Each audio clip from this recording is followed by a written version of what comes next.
I read A Lesson Before Dying by Ernest Gaines for my independent novel project. A Lesson Before Dying was set in a southern Mississippi plantation town in the 1940s. It starts with Jefferson, a 21 or 22-year-old black man who has been wrongly convicted of a triple murder and sentenced to death by the electric chair in an unfair and racist trial.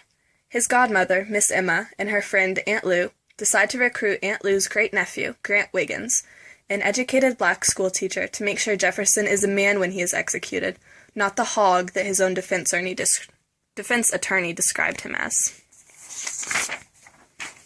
Ernest J. Gaines is the author of A Lesson Before Dying. He was born in 1933 and was a fifth-generation sharecropper from a plantation in Louisiana. He was raised by his aunt and educated in a plantation church, similar to the book. A Lesson Before Dying was his first notable work. He is now retired and lives on the plantation where he grew up. Foster's main element in A Lesson Before Dying was, it's all political. A Lesson Before Dying was all about racism, the root of all conflict in the novel. Starting with the trial where, quote, the judge commended the 12 white men for reaching a quick and just verdict, unquote, and continuing until the end of the novel, where a white man cracks jokes about the electric chair, even as it's taken into the jail. Also in the novel, the reader sees Jim Crow laws in full effect. The white children and the black children go to separate schools in separate parts of town. Grant, the school teacher for the black children, speaking to the school superintendent, complains that many of the books I have are hand-me-downs from the white schools, and they have missing pages. The school superintendent, who couldn't even be bothered to learn Grant's real name, calling him Higgins instead of Wiggins, refused to even acknowledge the inequality. We're all in the same shape, Higgins, the white schools just as much as the colored schools. Thus, the cycle continues. Racism abounds, and the black children have no way to escape. A second element of the novel that I fosterized was Jefferson's role as a Christ figure. He was a young man, wrongly convicted and sentenced to death. Paul, an already biblical name, was the one good white man portrayed in the whole novel, who was sympathetic and didn't want Jefferson to die. Like Pontius Pilate, though, his hands were tied by the people. He couldn't change Jefferson's fate. Even other characters in the novel recognized Jefferson as a Christ figure.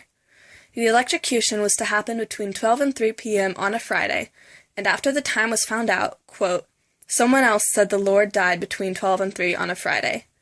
Jefferson was not perfect, he had a lot of flaws, but Foster said a Christ figure didn't have to be perfect. So Jefferson's role as a Christ figure in A Lesson Before Dying was clear. The main literary element in A Lesson Before Dying is the point of view. The first 225 pages are all from the viewpoint of Grant Wiggins. Wiggins is a good choice to be the main speaker because he's one of the only educated people in the whole novel. That allows him, and so the reader, to clearly perceive everything that happens in the novel. AP Literature students know from reading Bless Me Ultima that an uneducated, ignorant narrator can be even harder to follow than narrators are already. Wiggins as a narrator also allowed us to track his progress in his own personal journey, from being a selfish, uncaring, and overconfident man in the beginning of the novel to a very different man by the end. The shift to Jefferson's point of view for pages 226 to pages 234, though, was vital. It's the one important time in the book that the reader knows Jefferson's true thoughts. Since the section's so important, though, I won't go into what happens, because spoilers!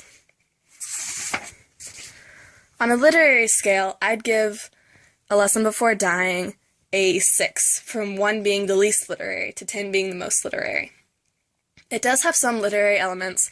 It has some biblical allusions, obviously a Christ figure, and some symbols. None of that was very consistent, though. I noticed that literary elements tended to show up in clusters, and between those clusters there wasn't all that much going on. Mostly, A Lesson Before Dying seemed to be a social and political commentary. On a readability scale from 1 to 10, 1 being the easiest to read and 10 being the hardest to read, I'd give A Lesson Before Dying a 3.5. I thought this book was really easy to read, besides a few slang words and a couple plantation terms I didn't know, but I could just look up. And the only other hard part was the chapter from Jefferson's point of view, because there was 0 punctuation and no capitalization and a myriad of misspelled words. This book is so amazing. It's in my top 3 favorite books that I've ever read for school, and it's pretty high up there in my favorite books ever, I think. For an independent novel, it's a okay choice. It's not the best on the list, but it's not bad. At 256 pages, it might be a little long depending on how much you procrastinate, but it's definitely not a bad choice for a novel. Even if you don't do it for a novel, though, it's so worth it. You have got to read it. Okay, thank you for listening and have a super wonderful day.